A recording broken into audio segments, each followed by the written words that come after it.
নমস্কার বন্ধুরা, welcome to এসটিউনিক sports. বন্ধুরা, এই ভিডিওতে আমরা কথা বলবো একটু ইস্টবেঙ্গলকে নিয়ে। কারণ সিজনটা শুরু ইস্টবেঙ্গল করেছে খুব একটা ভালো কিন্তু যায়নি, খুবই খারাপ কিন্তু সিজনে শুরু হয়েছে। বেশ কয়েকটা টুর্নামেন্টে খারাপ ফলাফল হলেও কিন্তু ইস্টবেঙ্গলের রিজার্ভ টিম সিএফএলে যথেষ্ট ভালো ছন্দে রয়েছে। তো সেই ম্যাচ কিন্তু আজকে ইস্টবেঙ্গলের ঘরের মাঠে রয়েছে কলকাতা পুলিশের সঙ্গে। সেই ম্যাচ নিয়ে কথা বলার সাথে সাথে ইস্টবেঙ্গলের সিনিয়র দলকে নিয়ে বেশ কয়েকটা আপডেট শেয়ার করার রয়েছে। নতুন প্লেয়ারের সন্ধানে কিন্তু রয়েছে কোচ কার্লেস কোয়াদ্রাত, সেই নিয়েও কিন্তু আমরা কথা বলবো একটু এই ভিডিওতে। খুবই ইন্টারেস্টিং একটা ভিডিও হবে, শুরু থেকে শেষ পর্যন্ত দেখো। আর ভিডিও ভালো লাগলে সকলে একটা করে লাইক করে 500 লাইকের টার্গেট আমাদের পূর্ণ করে দিও। আর যারা চ্যানেলে প্রথমবারের জন্য এসেছো, মনে করে চ্যানেলটাকে সাবস্ক্রাইব করে তার পাশের বেল আইকনটাকে অন করে রেখো, তাহলে তোমাদের প্রিয় দলের খেলার সমস্ত আপডেট তোমরা এখানে পেয়ে যাবে। তো চলো আর দেরি না করে ভিডিও শুরু করা যাক। তো ইস্টবেঙ্গলের কিন্তু এই যে সিজনটা শুরু হয়েছে খুব একটা ভালো যায়নি। পরপর টুর্নামেন্টে কিন্তু ইস্টবেঙ্গল হতাশাজনক পারফরমেন্স করেছে। তোমরা যদি প্রথমে নেক্সট জেনারেশন কাপ বলো, সেখানে জঘন্য পারফরমেন্স হয়েছে। ডুরান্ট কাপেও কিন্তু ইস্টবেঙ্গল সেমিফাইনাল পর্যন্ত যেতেই পারলো না, তার আগেই ছিটকে গেল। এএফসির কোয়ালিফিকেশান ম্যাচ, সেখানেও কিন্তু ইস্টবেঙ্গলকে হারতে হলো। এমনকি যেটা কদিন আগে ডার্বি ম্যাচ হলো, সেই ডার্বি ম্যাচেও কিন্তু ইস্টবেঙ্গলকে হারতে হয়েছে।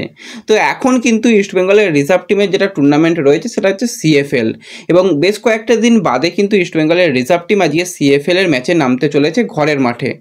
আজকে দুপুর 3টে থেকে ইস্টবেঙ্গল মুখোমুখি হবে কলকাতা পুলিশের সঙ্গে।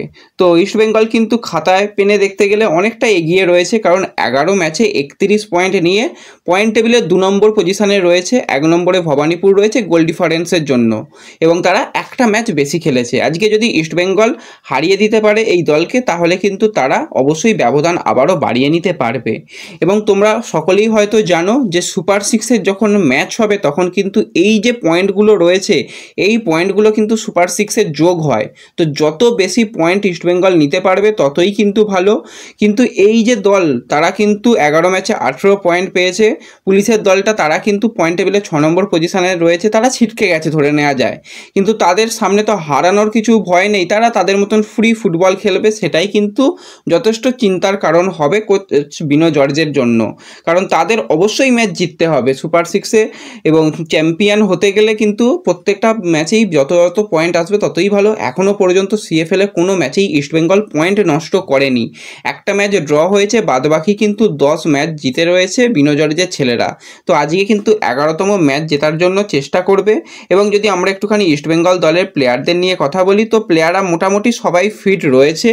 জেসিন টিকেকে কিন্তু অনুশীলনে দেখা গেছে, কোনো রকম অসুবিধা নেই। সায়ন ব্যানার্জি, তন্ময় দাস, সঞ্জীব ঘোষ, আমান সিকে, আদিত্য পাত্র, মোহাম্মদ মুশারফ, নসিব রহমান সবাই মোটামুটি অ্যাভেলেবেল রয়েছে।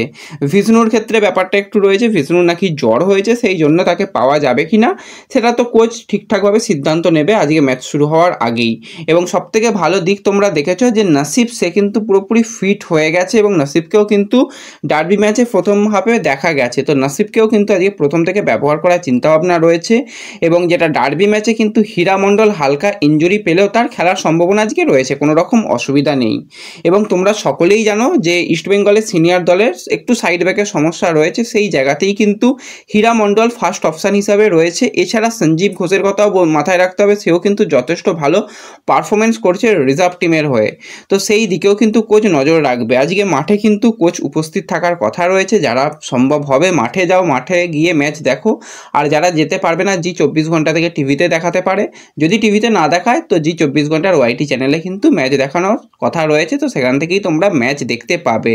তো আজকের ম্যাচের কিন্তু স্কোর লাইন প্রেডিকশান সকলে করে যেও, যে আজকে কোন দল কত গোলে জিততে পারে। যাদের স্কোর লাইন মিলে যাবে তাদের নাম কিন্তু পরবর্তী সময় অবশ্যই শেয়ার করা হবে। তো সকলে কিন্তু স্কোর লাইন প্রেডিকশান করতে কেউ ভুলো না। এবং নতুন প্লেয়ারের সন্ধানে তো রয়েইছে কোচ কার্লেস কোয়াদ্রাত, সেরকম যেমন ইস্টবেঙ্গলের রিজার্ভ টিম থেকে সাইড ব্যাক নেওয়ার চিন্তাভাবনা রয়েছে, তার সাথে সাথে আরও কিছু প্লেয়ার, এখনই তাদের নাম বলছি না, কারণ আজকের ম্যাচটা প্রত্যেকটা প্লেয়ারের জন্যই খুবই গুরুত্বপূর্ণ। যারা ভালো পারফরমেন্স করতে পারবে তাদের কিন্তু মানে সিনিয়র দলে প্রমোটের চিন্তাভাবনা রয়েছে। তো আইএসএল শুরু হওয়ার আগে কিন্তু এই ম্যাচটা রিজার্ভ টিমের জন্য একদম অ্যাসিড টেস্ট হতে চলেছে। প্রত্যেকটা প্লেয়ারকে পারফরমেন্স দিয়ে দেখাতে হবে যে হ্যাঁ আমরা যোগ্য, আমাদের সুযোগ দিলে আমরা ভালো পারফরমেন্স করতে পারি। এবং সত্যি কথা বলতে বাইরে থেকে অত দাম দিয়ে প্লেয়ার কেনার থেকে ঘরের অনেক ভালো ভালো প্লেয়ার রয়েছে, তাদের যদি ঠিকঠাকভাবে নিয়ে আসা যায় সিনিয়র দলে তো অবশ্যই ভালো সার্ভিস পাবে ইস্টবেঙ্গলের সিনিয়র দল। তো এর সাথে সাথে যদি আমরা কথা বলি একটুখানি ইস্টবেঙ্গলের সিনিয়র দল নিয়ে, বেশ কিছুদিন আগেই তোমাদের জানিয়েছিলাম যে ফ্রান্সের অ্যাটাকিং মিডফিল্ডার এবং ম্যাজিশিয়ান মাধি তালাল সে কিন্তু কিছু পারিবারিক সমস্যার জন্য দেশে ফিরে গেছে। সে আইএসএলের প্রথম ম্যাচ থেকেই অ্যাভেলেবেল রয়েছে, তার ইনজুরি নিয়েও কোনো রকম সমস্যা নেই। তো যেরকমটা জানা যাচ্ছে আজকে অথবা কালকের মধ্যেই কিন্তু মাধি তালাল তার কলকাতায় চলে আসার সম্ভাবনা রয়েছে। দেশে ফিরে গিয়েছিল, একটুখানি এমার্জেন্সি প্রবলেম হয়েছিল পরিবারের কোনো একজনের, সেই কারণেই তাকে দেশে ফিরে যেতে হয়েছিল। তো মাধি তালাল এসে যাচ্ছে, যেরকমভাবে সিচুয়েশান প্র্যাকটিস হচ্ছে সেই সিচুয়েশান প্র্যাকটিসে সে যোগদান করে আরও বেশি আক্রমণাত্মক ফুটবল খেলার জন্য ইস্টবেঙ্গলকে আশা করি সাহায্য করতে পারবে। তো এর সাথে সাথে যদি আমরা কথা বলি একটুখানি আনোয়ার আলীকে নিয়ে, তো প্রতিদিনের একই প্রশ্ন যে আনোয়ার আলীর কি আপডেট রয়েছে। দেখো আনোয়ার আলী নিয়ে সেরকম কোনো যে একদম ব্রেকিং আপডেট রয়েছে সেরকম কিছু নয়। আনোয়ার আলীর ব্যাপারে পিএসসি যে সিদ্ধান্তর কথা জানাবে সেটাই আমরা শুনে এসেছি। রঞ্জিত বাজাজও যেটা জানিয়েছে যে কোনো পক্ষই হয়তো খুশি হবে না, সেরকম একটা সিদ্ধান্ত আসতে চলেছে। এটা কিন্তু আবারও অ্যাপিল কমিটিতে যাবে। তো যা হবে আইনি ব্যাপার সেটা তো পরের ব্যাপার, কিন্তু এবার রায়টা তো আসা দরকার। তো যেরকমটা শোনা যাচ্ছে যে সমস্ত কিছু কিন্তু পেপার ওয়ার্ক কমপ্লিট হয়ে গেছে, যে কোনো দিন যে কোনো মুহূর্তে রায় আসতে পারে। কিন্তু আমার যেটা মনে হচ্ছে আনোয়ার আলী কিন্তু বর্তমানে জাতীয় দলের শিবিরে রয়েছে এবং জাতীয় দলের ম্যাচে তাকে ব্যবহার করা প্রথম ম্যাচে হয়নি, আশা করা যায় যে পরবর্তী ম্যাচগুলোতে হতে পারে। তো সেক্ষেত্রে জাতীয় দলে যেহেতু প্লেয়ারটা রয়েছে সেই কারণেই হয়তো যে এখনও যে ফাইনাল ডিসিশানটা সবার সামনে আনা হচ্ছে না, জাতীয় দলের ক্যাম্প শেষ হয়ে যাওয়ার পর হয়তো চলে আসতে পারে। কারণ কি সমস্ত কিছুই রেডি, পেপার ওয়ার্ক বা যা সিদ্ধান্ত নেওয়া সমস্ত কিছুই রেডি, শুধুমাত্র যে প্রেস রিলিজ সেটা বাকি রয়েছে। তো সেটা যখন তখনই হয়ে যেতে পারে। যদি মনে করে যে পিএসসি যে না আমরা কোনো ব্যাপার নেই আমরা আজকেই রিলিজ করে দেবো, তো আজকেই রিলিজ করতে পারে। আর যদি ভাবে যে জাতীয় দলে প্লেয়ারটা গেছে থাক, জাতীয় দলের ম্যাচগুলো হয়ে যাওয়ার পর আমরা রিলিজ করব, তো সেটাও করতে পারে। তো সেটা সম্পূর্ণ পিএসসির উপর নির্ভর করছে, যখন যা আপডেট আসবে জানিয়ে দেবো, কোনো রকম চিন্তার কারণই নেই। তো একটা ভালো রকমই বড় সিদ্ধান্ত নেওয়া হয়েছে শোনা যাচ্ছে ভিতরের খবর। তো যতক্ষণ না সেটা অফিসিয়াল হচ্ছে বেকার তোমাদের চিন্তা বাড়িয়ে কোনো লাভ নেই। তো একটু অপেক্ষা করে যাও, যা হবে সবাই জানতে পারবে, সবার কাছে সমানই আপডেট আসবে, সবাই শেয়ার করে দেবে।